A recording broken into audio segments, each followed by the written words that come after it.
Good morning, Sean. I hope all's well, and congrats on the 10-3 start. Good morning, John. Good morning. I know you're being 100% focused on this week. Do you have an appreciation of the opportunity that's ahead in achieving your goal of winning a division title this week and being the first coach since Marv Levy and the first team to do so since '95? Yeah, I respect and appreciate where you're coming from. Just focused on a good opponent in the Denver Broncos, and they got good players, good coaches. Pat Shermer, Mike Munchak, Vic Fangio do a great job, and they had a big win against Carolina last week. So that's really where my and our team's focus needs to be. Fair enough. Moving to the defense, Leslie on Monday, I think it was, talked about needing patience because of the weird off season and the shortened training camp to see that unit come to its or start building towards its potential. How important was that to realize and not push panic buttons after 4 and 5 games, and maybe what do you see from the unit as it's playing right now? Yeah, I think we're still a work in progress, John. You see it, and there's some good moments, and there's some things we got to continue to get corrected and grow with. I do think that patience was important to Leslie's point, as you mentioned, because of the short run up and the new pieces that were in our locker room. So whether it be via free agency or the draft, we had to get to know those guys. They had to get to know us, and I think they've collectively done a really good job of growing. Thank you very much. Sure. Hi, Sean. It's Mark Gaughan from the Buffalo News. Okay, John asked my first question. My second one is very simply, Matt Milano had a really nice sack last week, with his hand in the dirt. We haven't seen that too much, but just what about Matt's skill set helps him be an effective pass rusher? Yeah, I think the biggest thing with Matt is he spends a lot of time in the facility. He works at his craft. He studies film. He's a pro's pro in that regard. Takes care of his body. He's one of the first in, one of the last to leave, and sometimes people don't see that, but that's I think a big part of why he's been able to do what he's been able to do. Thank you. Sure. Good morning, Sean. I got a question for you about your third down defense and how much it's improved really in the second half of the season. Could you maybe, without getting into too much specific, just why have you guys been so much better on third down lately? Well, I think it's probably a variety of reasons, Sal. I think our rush is coming along. It's more coordinated, going back to the time on task with the guys, being around one another, playing together longer. I think our coverage has gotten better as well, just in terms of our concepts, our techniques, our communication. So I would say those just kind of off the top of my head. And then turnovers also. I mean, you've had one in every game except one, I think, this year, 21 total, I believe. And I know you preach that. I mean, there's some luck involved with that, but just could you kind of, again, reiterate just how vital it's going to be down the stretch for your defense to get turnovers and help the offense? Yeah, I mean, we've got to do that, and we've got to take better care of the football on the other side as well. So we can't expect to turn the ball over like we have and win games, in particular over the last couple of games. So that's a area that we're working on, and we've got to continue to work on it because you can't go a week without talking about it. It's like fun. It's the same thing as fundamentals. You can't go a week without talking about fundamentals either. Okay. Thanks, Sean. Sure. Good morning, Sean. Good morning, Josh. Jordan Poyer has more tackles than any safety in the NFL. What makes him so effective at bringing guys down near the line of scrimmage and even in the open field? Yeah, I think, Bobby Babbage and Jordan do a great job working together. They've worked together for a couple of years now, if not more, predating, their time together in Buffalo. And I think the other reason would be Jordan's extremely disciplined with his eyes and his feet, which is a big part of playing the safety position. And so his consistency is probably the biggest thing. Yeah, you hear a lot of guys when asked about Jordan talk about what you just said, his consistency, just day in and day out. Could you elaborate a little more on that? What you see in him in the practice field and maybe in the film room every single day? Yeah, I mean, it just really he loves to grind. Just in terms of the process, he's a grinder, and I got a lot of respect for that. All right, thank you, Sean. Have a good day. Sure, you too. Thanks, Josh.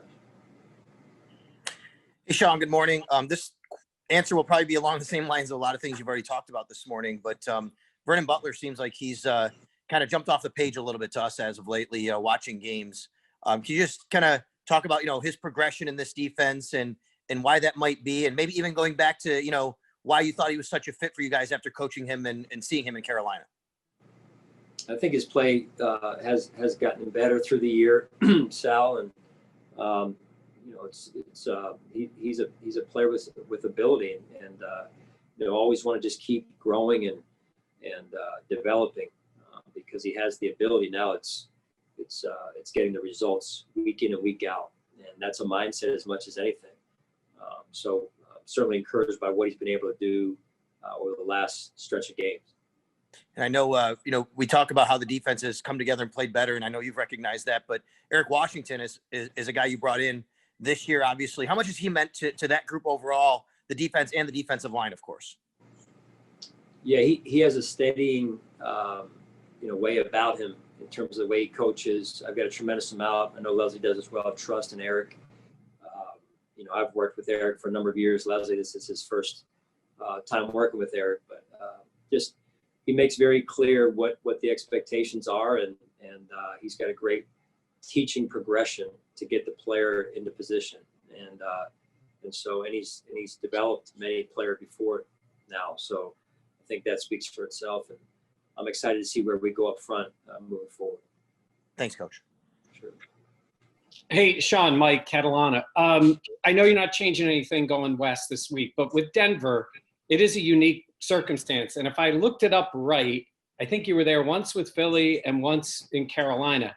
How do you keep the players focused in their right way when it can be a physical thing to play in that altitude, but still keeping the same mindset of going on the road, doing things the way you normally do?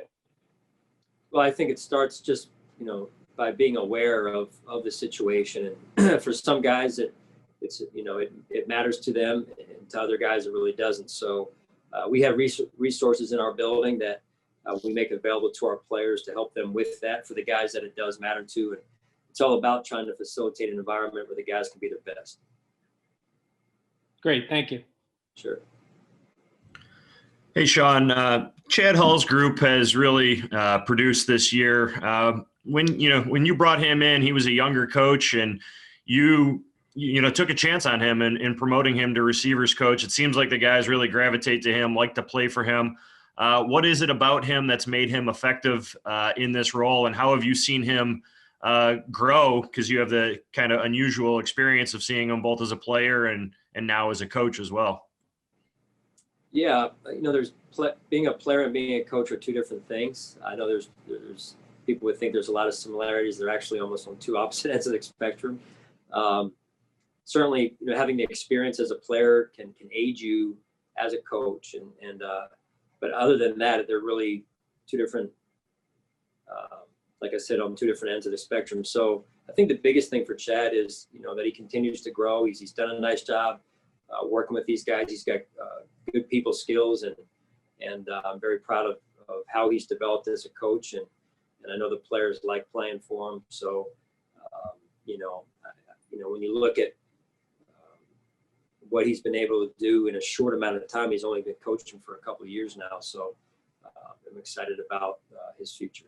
Was there something about him as a young guy that you said, hey, I think he's ready for this role? Because sometimes maybe you want a guy who's been around the league a little longer as a coach, more veteran guy. You went a different route with a younger guy. What was it about him that identified that you thought he was ready for it? Well, there's, I think work ethic and hunger are important qualities, and he was always a hungry player. When he played, and that same passion and that hunger and that burning desire. When we spoke about the job when we first got to Buffalo, I noticed was there, and so now it's what you do with the opportunity. And he's a young guy that's off to a good start to this point. Thank you. Sure.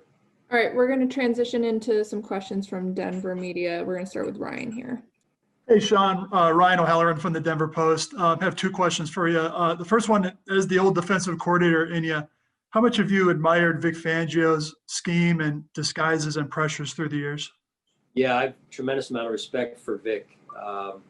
This is an industry. It's a funny industry where some people share and some people don't. And Vic was a guy that really helped me earlier on in my career, just by being open and willing to teach a young guy that was curious about his system and how he's had so much success over the years. You look wherever he's gone, he's improved defenses, and I have a lot of respect for that. In particular, Vic, with a guy that has that, but also really doesn't have an ego. So I appreciate that about him. As a follow-up, he's shown a lot of support and patience for Drew Lock this year through some of his struggles. When Josh was going through his adversity the last 2 years, was there a model for you in your coaching career to say, hey, this is how I need to be patient, this is how I need to support a young quarterback? Well, I was around it 2 other times before coming here as a head coach. So, and I was not in the head coach's seat, obviously, but being around Andy Reid and watching him develop young quarterbacks, and then being around Ron Rivera in Carolina, watching him develop Cam. And so not obviously in those deep into the weeds on those conversations, but just observing more than anything. That's the experience I got. Thank you. Sure. Hi, Sean. The Broncos, this is Ben Swanson with DenverBroncos.com. The team has had a lot of injuries to its secondary recently. Looking at the Panthers game last week, how do you think that they have been able to kind of maybe account for those injuries and still be successful? Yeah, that's why Vic is who he is, man. He does a great job. I know all their coaches do a great job as well. He's been with Coach Donatello a long time as well. And so, they're well coached, and they've got good players across the board and depth-wise. So I thought they played at a high level against Carolina, to your point. And they have a good running back combination with Melvin Gordon and Phillip Lindsay. I'm just wondering what you think of how they use them in tandem.